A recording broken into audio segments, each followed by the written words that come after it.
گا کہ chief justice صاحب سے آپ کی ملاقات ہوئی ہے، کون سے اہم امور پر بات چیت ہوئی ہے؟ بسم اللہ الرحمن الرحیم۔ دیکھیے جی، چیف جسٹس آف پاکستان صاحب نے مجھے انوائٹ کیا تھا as leader of the opposition.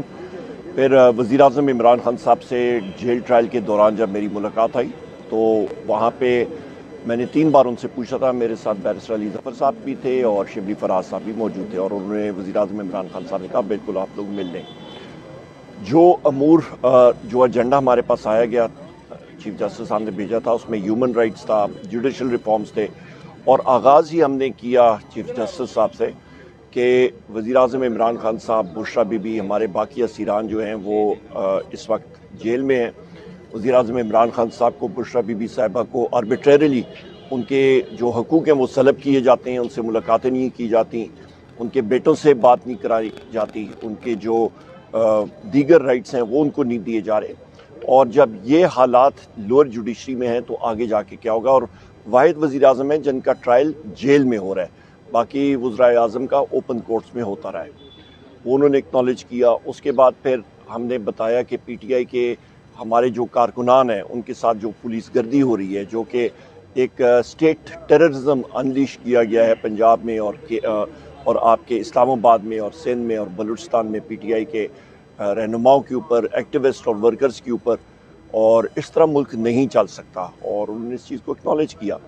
پھر جوڈیشل ریفارمز کے حوالے سے بھی جو ہم نے بتایا ان کو کہ جی آپ کے 6 ججز ہیں اسلام آباد ہائی کورٹ کے، اس کے ساتھ آپ کے اے ٹی سی سرگودا کے جج صاحب ہیں، باقی جج صاحبان نے سپریم جوڈیشل کونسل کو، چیف جسٹس کو بھی خط لکھا، پچھلے چیف جسٹس کو خط لکھا، اس پہ کوئی سنوائی ان کی نہیں ہوئی، جہاں پہ ان جج صاحبان نے کہا کہ انٹیلیجنس ایجنسیز جس میں I S I, M I, I B, F I U اور اسپیشل برانچ کے ایجنٹس ہیں، انہوں نے جا کے ان جسٹسز کے گھروں میں بگنگ ڈیوائسز رکھے، مانیٹرنگ کی، زد و کوب کیا، ابڈکٹ کیا، ٹرانسفارمرز کو گولیاں ماری، ان کے گھر کے سامنے گولیاں ماری۔ تو اس طرح جسٹس یا عدلیہ کی آزادی نہیں ہو سکتی، اور جسٹسز کو اور ججز کو اتنا ہراساں کیا گیا ہے کہ وہ ڈر گئے ہیں۔ تو جس ملک میں آئین اور قانون کی بالادستی نہیں ہوگی وہ ملک ترقی نہیں کر سکتا۔ اور دیکھ لیں اس کی زندہ مثال یہ کہ آپ کی لارج اسکیل مینوفیکچرنگ -2% جو ہے وہ سکڑ گئی ہے، آپ کی بے روزگاری آل ٹائم ہائی پہ ہے، افراد زر جو ہے وہ بڑھ رہی ہے، آپ کی مہنگائی بڑھ رہی ہے، بے روزگاری بڑھ گئی ہے۔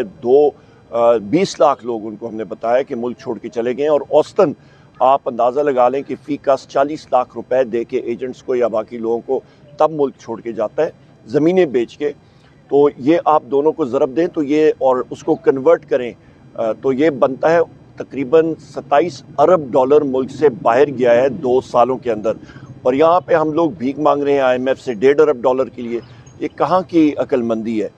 اور اس وقت جو یہ آپ کا بیٹھا ہوا ہے ارلی وزیر اعظم اپنے آپ کو کہتا ہے شہباز شریف، ان کے پاس ہے کیا؟ یہ تو ہماری ملاقات وزیر اعظم عمران خان صاحب سے جیل میں نہیں کرا سکتے ہیں۔ گرینڈ الائنس کہاں تک پہنچے؟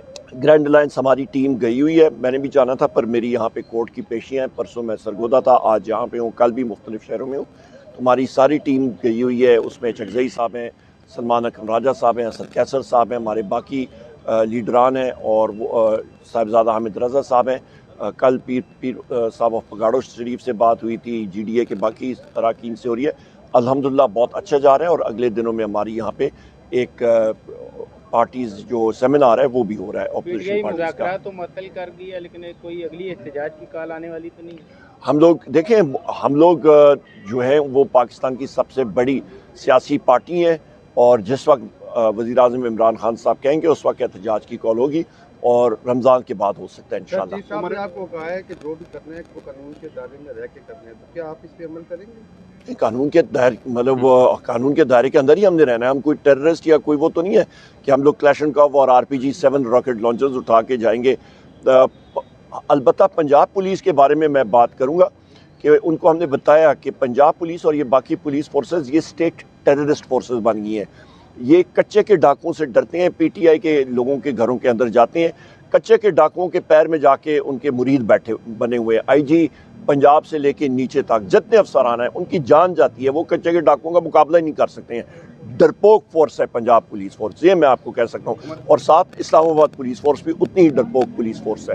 عمر صاحب یہ بتائیے گا کہ طویل عرصہ ہو گیا عمران خان صاحب جیل میں ہیں, جو عدلیہ میں تقرریاں ہو چکی ہیں, اس کے بعد آپ سمجھتے ہیں کہ 5 سال عمران خان صاحب باہر آ سکیں گے؟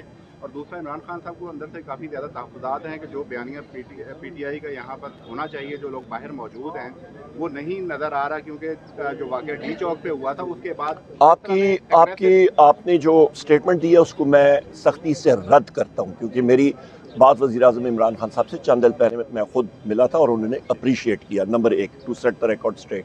تو میں بالکل اس کو رد کرتا ہوں, بالکل آپ کی بات درست نہیں ہے. وہ اپریشیٹ کرتے ہیں پی ٹی آئی کی جو سٹانس ہے اور جس طرح کے ہمارے لوگ قربانیاں دے رہے ہیں, نمبر 1.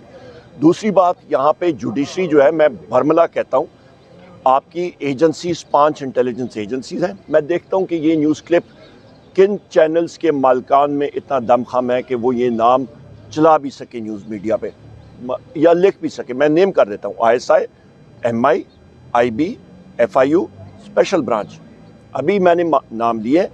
یہ لوگ انٹرفیئر کرتے ہیں جوڈیشری کی ورکنگز میں, اور جوڈیشری نے خود اس چیز کو اکنالج کیا ہے. جس دن انٹیلیجنس ایجنسیز کا اور باقی لوگوں کا عمل و دخل اسٹیبلشمنٹ کا جوڈیشل ورکنگز میں ختم ہوگا, پاکستان ترقی کرے گا. جس وقت نہیں ہوگا, ملک ترقی نہیں کرے گا. بہت شکریہ. جو چیف جسٹس سے ملاقات ہوئی اس پر بھی بات ہوئی ہے کہ ان کا کردار محدود کیا جائے. بالکل کیا تھا میں بالکل بلنٹ آدمی ہوں, میں تو نام لیتا ہوں. میڈیا میں ہمت نہیں ہے کہ وہ نام لے سکے. بہت شکریہ.